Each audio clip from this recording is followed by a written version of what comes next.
Assalamualaikum warahmatullahi wabarakatuh. Salam jumpa pemirsa di rumah. Senang sekali pertemuan TV kini kembali hadir menjumpai Anda untuk memberikan informasi-informasi penting mengenai pertemuan di mata kuliah Teknik Reportase dan Investigasi Berita pada pertemuan ke-7 dengan saya Majum NIM 2331330024 akan menemani Anda dalam 5 menit ke depan. Inilah pertemuan TV. Nah, baik, pada pertemuan ke-7 kali ini kita dimulai dengan praktek terlebih dahulu. Nah, di mana praktek ini banyak sekali kendala pemirsa di rumah. Banyak dari kabelnya yang tidak support dan lain sebagainya, dan tidak sangat mendukung peralatan-peralatan yang ada di kelas. Nah, kemudian langsung sajalah yang namanya presentasi kelompok, yang dimana praktek itu ditunda untuk yang namanya diakhirkan. Nah, yang dimana kelompok kali ini itu membahas mengenai etika dan hukum dalam jurnalisme data serta jurnalisme investigasi.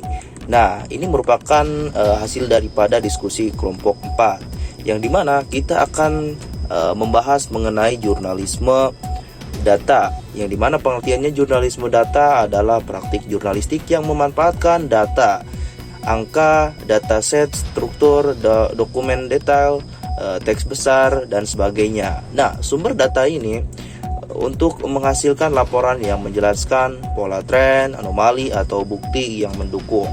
Nah, kemudian ada juga pengertian jurnalisme data bias.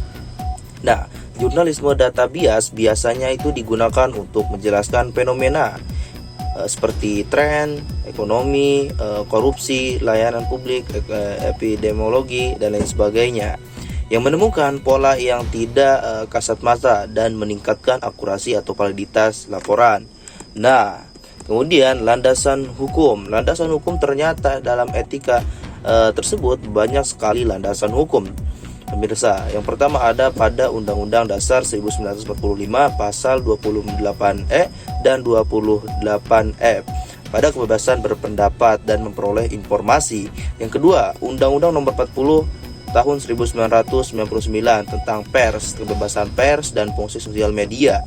Dan yang ketiga ada Undang-Undang ITE, yang dimana nomornya pada nomor 19 tahun 2016 tentang penggunaan informasi elektronik dan sanksi pencemaran nama baik. Nah, nomor 4 itu ada Undang-Undang PDP, yang dimana nomor Undang PDP ini nomor 27 tahun 2022 tentang perlindungan data pribadi. Dan yang kelima ada Kode Etik Jurnalistik atau KEJ, itu tentang prinsip etika dan tanggung jawab profesi.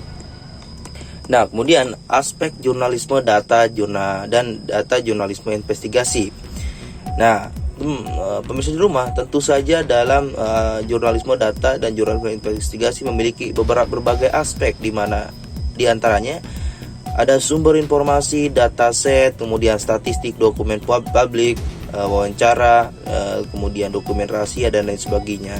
Dan kedua itu ada juga resiko etika atau manipulasi data atau bias analisis, pelanggan, privasi, penyamaran. Nah, kemudian banyak sekali tantangan dalam etika dan hukum dalam jurnalisme data dan jurnalisme investigasi. Ya, yang diantaranya yang pertama akurasi dan verifikasi data. Tentu saja tantangan ini menjadi suatu hal yang sangat susah untuk kita tangani. Yang pertama itu ada akurasi dan verifikasi data. Tentunya kita ketika mempunyai data harus diverifikasi terlebih dahulu. Nah, yang kedua ada yang namanya perlindungan privasi dan keamanan data. Nah, tentu saja perlindungan privasi dan keamanan data ini sangat memiliki tantangan yang sangat kuat. Kenapa begitu? Bila data tersebut bocor, bila keamanan data tersebut tidak aman, maka hal-hal yang kita lakukan, validasi yang kita lakukan akan sia-sia, teman-teman. Nah, kemudian bias algoritma dan tekanan kecepatan publik. Nah, kecepatan publik ini sangat berpengaruh. Nah, kemudian ada juga jurnalisme data dan jurnalisme investigasi. Nah, jurnalisme data dan jurnalisme investigasi ini sama-sama bertujuan untuk mengungkap kebenaran. Kebenaran apa? Kebenaran publik tentang politik, ekonomi, dan lain sebagainya dengan pendekatan berbagai data analisis dan riset lapangan.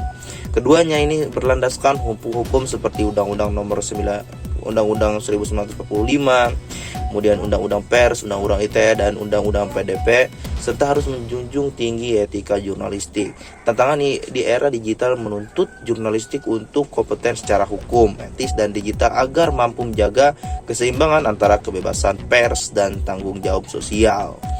Nah, setelah presentasi berlangsung, setelah selesai, maka lanjutlah praktek, pemirsa. Nah, yang dimana praktek ini mengangkat tema tentang Pondok Pesantren Al-Khazini yang runtuh.